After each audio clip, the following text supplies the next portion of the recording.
Here I sit at ground level amidst a bank of wild garlic, Allium ursinum, thankfully no longer on the endangered plant species here in the UK. You can eat every part of this plant, the flower, the leaves, but you're encouraged to leave the roots so that the plants come again. I wish you could smell the amazing garlic and the fragrance in this Dingley Delve today. It's magical. But as always, I won't take anything until I have given thanks and asked permission. I'll only take a little bit because all these flowers on this bank of wild garlic are really, really important for the bees.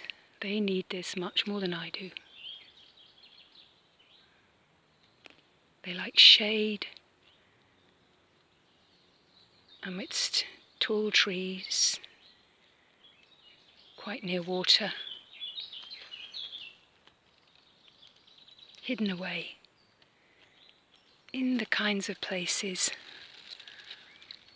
where the fairies are.